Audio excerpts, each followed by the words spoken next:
안녕하세요 여러분. 오늘은 두 차례 세계대전을 다룬 세 번째 차트 이슈 대공황과 전체주의에 대해서 오늘 한번 같이 배워보도록 하겠습니다.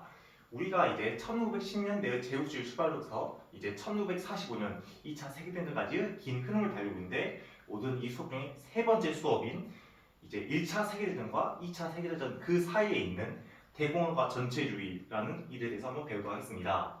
그래서 우리가 지난 시간에 무엇을 배웠을까요? 바로 1차 세계대전에 대해서 배웠습니다. 1차 세계대전은 1914년 사라예보 사건을 시작으로 해서 1919년 파리 강화회의까지 이 5년간의 긴 시간 동안 즉 1910년대를 달렸던 중요한 역사 사건이었습니다. 이 1차 세계대전 이후 파리 강화회의 이후 중요한 조약과 함께 하나의 체제가 세워졌었습니다. 혹시 그 체제의 이름 알고 학생이 있을까요? 정수가 잘 말했어요. 이제 1차 세계대전 파리 강화회의 이후 베르사유 조약이 이제 파리에서 맺어졌고 이 조약의 특징은 승전국에 대한 막대한 이익을 패전국에 대한 무자비한 보복을 중요시하고 있는 체제입니다. 혹시 그럼 이 체제의 특징은 몇 개가 더 있을지 한번 누가 한번 발표해 볼까요? 예, 그럼 민중 한번 이야기해 볼까요? 예, 잘 이야기했어요. 이제 1차 세계대전 이후 베르사유 조약을 통해 생긴 베르사유 체제에서는 이렇게 패전국, 특히 독일의 식민지를 해체하고 강제적 무장을 해체하고 이제 막대한 배상금을 지급하는 등 이제 승전국의 이익에 대비하여 막대한 패전국에 대한 보복적인 성격을 가지고 있었어요. 그렇게 해서 1920년대는 베르사유 체제가 다시 시작되었다고 했습니다. 하지만 이 1920년대 말 세계에는 하나의 문제가 생겼고 이 문제는 1930년대까지 이어져서 마침내 1935년 2차 세계대전까지 이어진 하나의 문제가 발생되었습니다.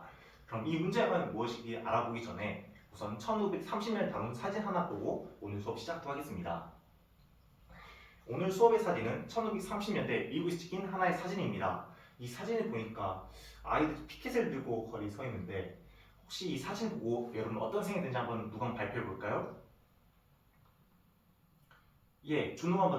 예, 준호가 이야기네요. 이제 아이들이 거리에 나와가지고 왜 내 아빠가 직업이 없는지를 물어보고 있네요. 혹시 다른 생각 있을까요?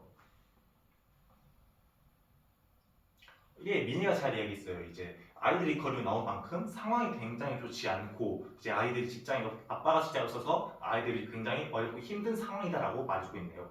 다 모두 잘 이야기했어요. 이제 이 사진은 1930년대 미국에서 찍힌 대공황 시기의 사진이에요. 다음 대공황이라는 것 이전에 공황이라는 게 도대체 무엇일까요? 혹시 누가 한번 이야기 볼 친구 있을까요? 예, 주의가 잘 이야기네요. 이제 공황이란 건 통상적인 이런 설명과 달리 경제에서의 공황은 경제가 이제 좋지 않은 불황의 상태를 넘어서 심각한 경제 위험한 상태를 이야기하는 게 바로 공황 시기입니다.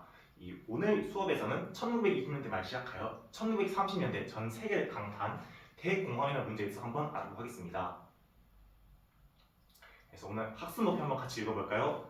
첫 번째, 대공황의 진행과 세계 국가들 해결책을 알 수 있다.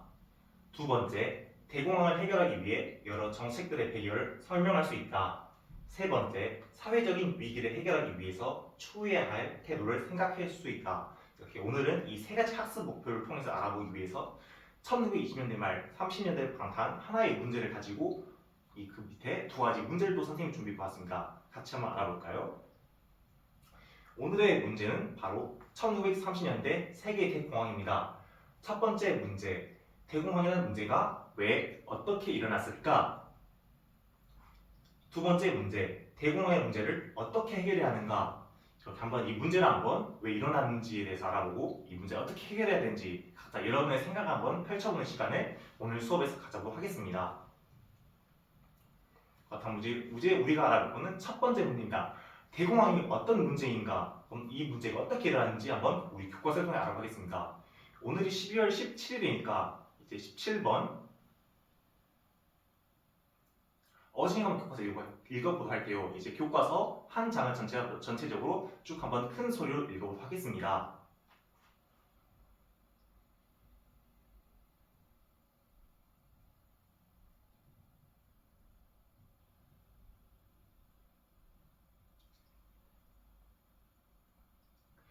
잘 읽었어요. 이제 하지만 이 교과서를 읽고 나서 보면 무언가 잘 이해가 되지 않는 지점들이 몇 개 생기고 이 대공황이라는 문제를 설명은 이 설명에서도 뭔가 문제가 있다는 걸 느낄 수 있을 거예요.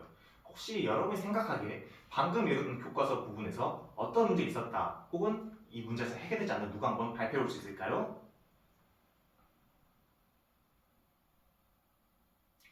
예, 잘 이야기했어요. 이제 첫 번째 이제 교과서의 설명을 보면은 이제 이 문제 보면 대공황이 도대체 어떻게 일어났는지 단순히 이제 생산과 이 늘어난 생산과 투자가 소비와 일치하지 않아서 생긴 게 대공황이지 잘 이해가 되지 않는다.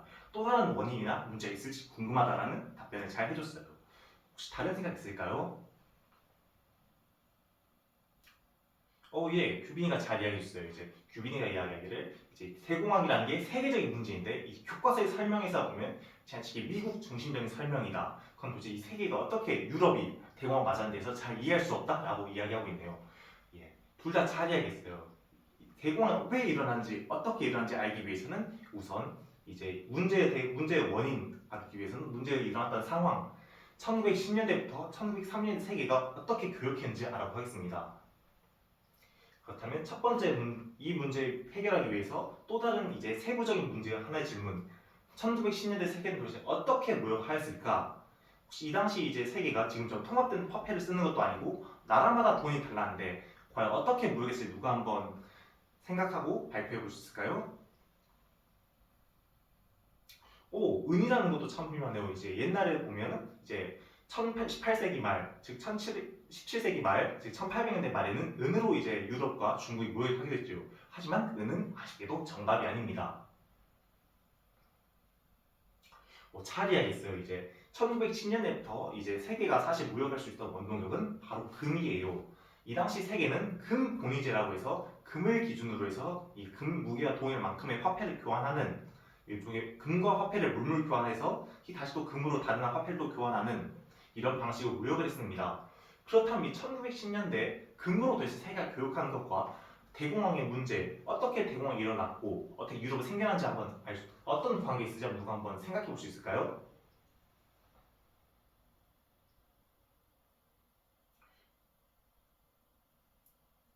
승표가 잘 이야기했어요. 이제 1910년대 1차 세계전 당시에 많은 돈이 생겼지만 이 돈이 너무 많이 생겨나면서 원래 시행된 금과 이렇게 이제 일정한 교환 비율이 깨지게 되었어요. 그렇게 또 1차 세계대전 이후에 시장에 너무 많은 돈이 풀리면서 이 금 본위제 상황에서 이렇게 생긴 교환비를 회수하고 시장에 너무 많이 풀린 돈을 회수하기 위해서 이제 각국의 정책들이 1차 세계전 이후 이제 나라를 회복하면서 수행한 정책이 바로 긴축 정책이로 한 긴축 정책, 즉 시장에 풀렸던 돈들을 다시 회수하는 정책이에요. 이렇게 돈을 갑자기 시장에 풀린 돈들이 갑자기 확 사라지면서 이렇게 은행들과 시장과 이런 관계에서 상당히 큰 금과 원래 화폐 관계에서의 불일치가 생겨났어요.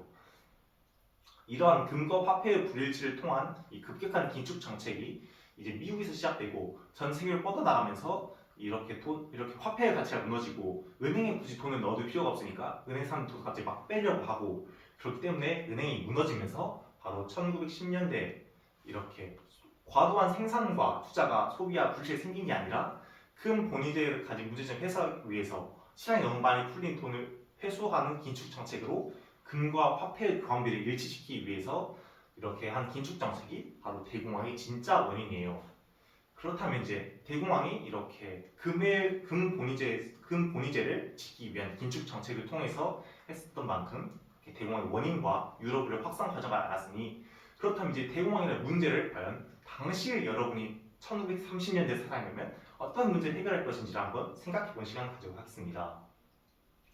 그렇다면 오늘 수업의 두 번째 문제, 과연 대공황이라는 이 문제를 어떻게 해결해야 하는가라는 두 번째 문제 한번 들어보도록 하겠습니다. 우리가 교과서 읽어봤지만 이렇게 대공황을 당시 해결하기 위해서는 다양한 정책들이 있었고 많은 방법들이 나왔습니다. 하지만 이 정책들이 나왔던 공통적인 특징은 단 한 가지가 있었습니다. 바로 이 정책들이 폈던 모든 나라들이 바로 민주주의라는 동등한 출발선 위에 서 있었던 특징이었습니다. 민주주의 국가들은 이제 사람들이 투표를 해서 지도를 뽑는 만큼 이 투표를 통해서 선정된 지도자를 정책이 지지했었는데 우리가 이제 해볼 것은 만약 내가 1930년대 역사적인 사람이었다면 어떤 정책을 펼치는 사람들을 골랐을지 나는 어떤 정책을 펼칠 것인지를 한번 생각해보고 글쓰기 활동 한번 10분 동안 해도록 하겠습니다. 그럼 이제 선생님이 10분간 시간을 줄 테니까 10분 동안 천천히 글을 읽어보고 이제 내가 어떤 정책을 필사하면 고를지 아니면 나라면 어떤 정책을 펼쳤을지 한번 생각해보고 글로 써서 발표해보는 시간 한번 가지도록 하겠습니다.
이제 10분이 다 되었네요. 그럼 이제 누가 한번 내가 어떤 정책, 어떤 지도를 골랐는지 아니면 나라면 어떤 정책 펼쳤는지 누가 한번 발표해 볼까요?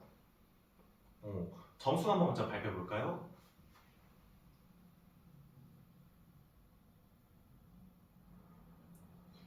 이제 정수라면 이제 루즈벨트 대통령의 이런 정책 공감이 나가지고 당시 이제 이런 자본주의, 자유주의 시대를 넘어서 이제 새로운 정책을 펴는 사람을 이제 골라서 난 이 사람 지지하겠다라는 의견을 펼쳤네요.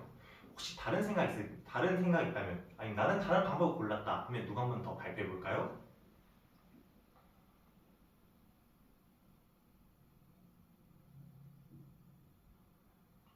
민행 한번 발표해 볼까요?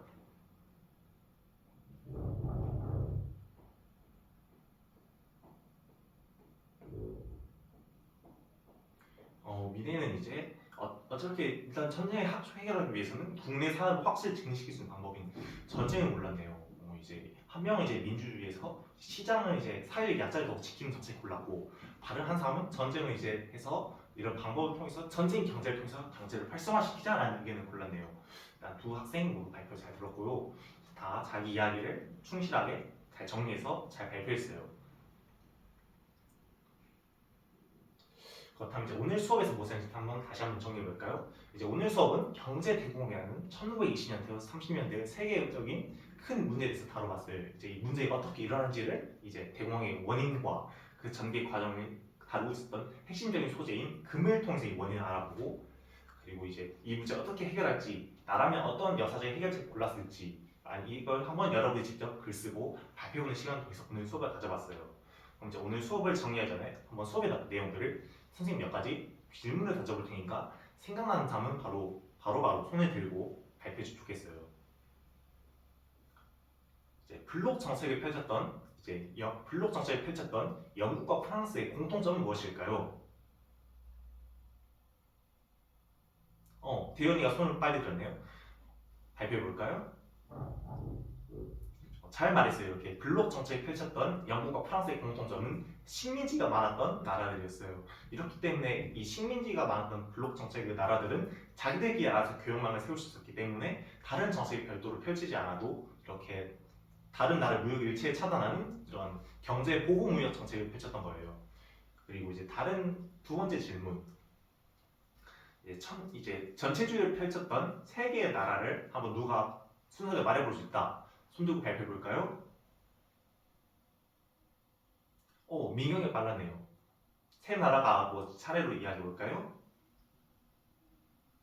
잘 말했어요. 이렇게 대공황이라는 문제 해결하기 위해서 이제 나라의 모든 힘을 절대적인 권위 앞에 개인의 자유를 포기하는 전체주의와 전쟁을 가장 최우선으로 생각하는 궁극주의를 선택한 나라는 바로 독일, 이탈리아, 일본이었어요.